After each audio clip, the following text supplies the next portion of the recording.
Page 30, the Gypsy Baron, the well-known melody by Strauss.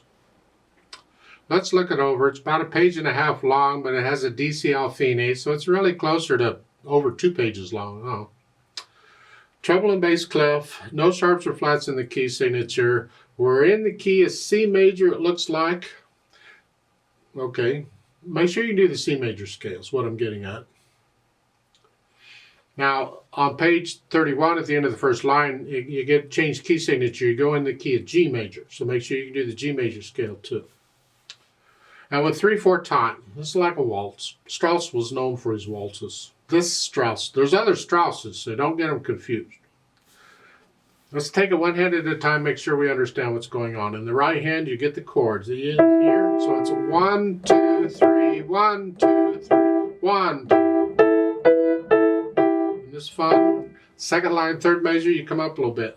You gotta rest, you can come up. 1. Okay. Last line, last 2 measures on the first page of this. 1.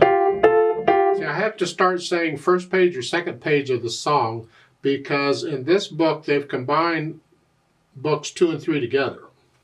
If you happen to have them separate, then the page numbers are going to be different.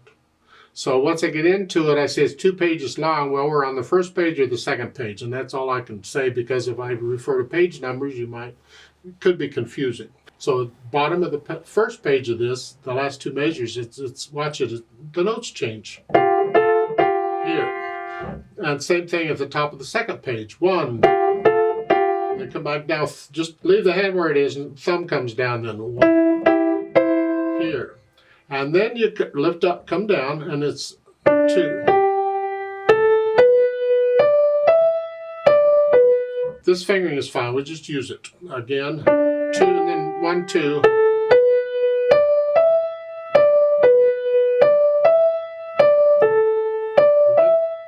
Reach down. You can lift up at the end of the third line. You can lift up, come down. It's all right. Do it again. Okay. Left hand, well, the left hand gets melody at first. It's 1, 2, and reach over. If you don't want to cross over the thumb, although we need the practice, you can always just reach up the second finger here. 1, 2, if you want. But as I said, we need the practice of crossing over the thumb, so.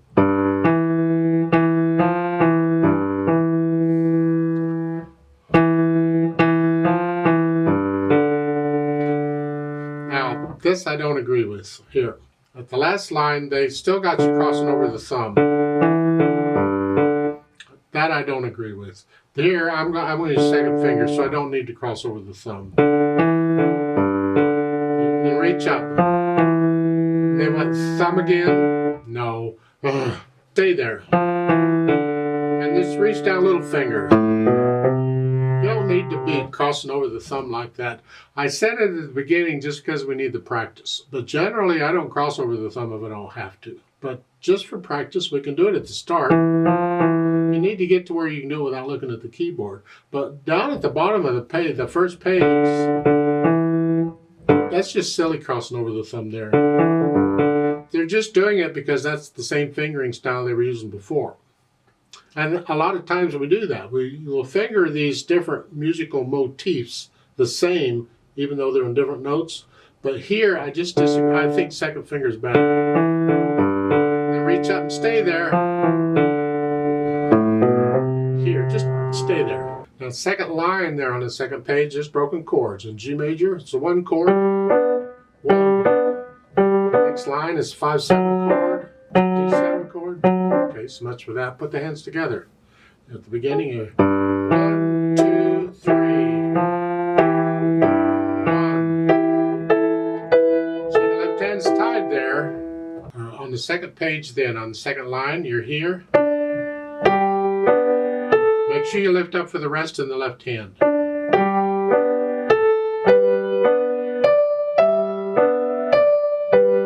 That's pretty straightforward. The rhythm's not tricky here at all, I don't think. So once I have that, get rid of the hesitation. It's a nice steady beat throughout. Now think about the articulation. This is pretty connected. Here, the melody.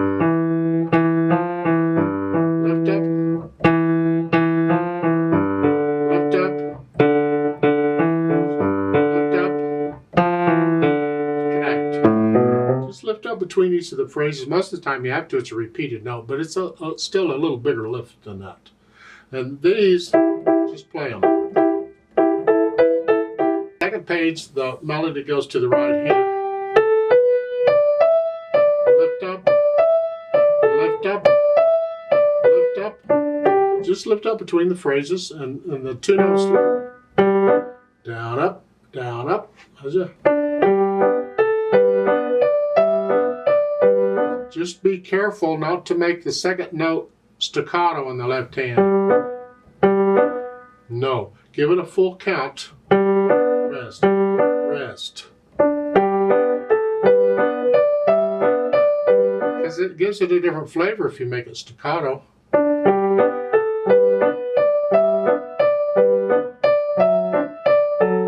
And that's not what this has to be more connected than that. So just a full quarter note count on the left hand.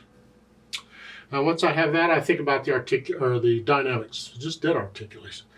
The melody, mezzo forte, moderately loud, whatever you think moderately loud is. These need to be soft. I tend to put a swell in there, and come down.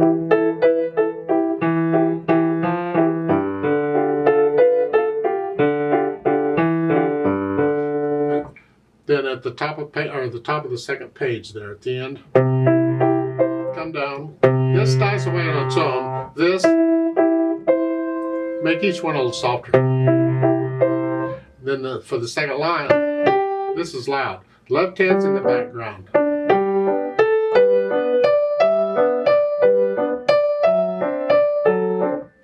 At the bottom of the page, then you come down. Well, that comes down by itself. And this, make each one's a little softer. All right. I mean, the left hand's not loud there anyway, but wherever it is, make each one soft. Then speed. Well, it's gentle. 1, 2, 3. 2, 3. 1, 2, 3. All the way through. Just, you can imagine people dancing to this. The DC al fine, DC sends you back to the beginning, and the al fine sends you to fine, and the fine is at the end of the first line on the second page. That's, you see it there, that's the thin and thick bar line. That's the end of the piece. You go back and do that again. So the sections is ABA, is what we're doing.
They've added pedal at the end, the bottom of the second page. I disagree with that. I would not use pedal there. I didn't use it anywhere else. I mean, there's places we could use it. I'm not going to bother. Just don't use pedal on this piece at all. You don't need pedal there. Let's play this together very slowly to check the notes and the rhythms. I'm not going to do any dynamics, just notes and rhythms. We will do the DC al fine though, so I'll give us 2 counts because we come in on beat 3. Ready, go.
to the beginning, rest.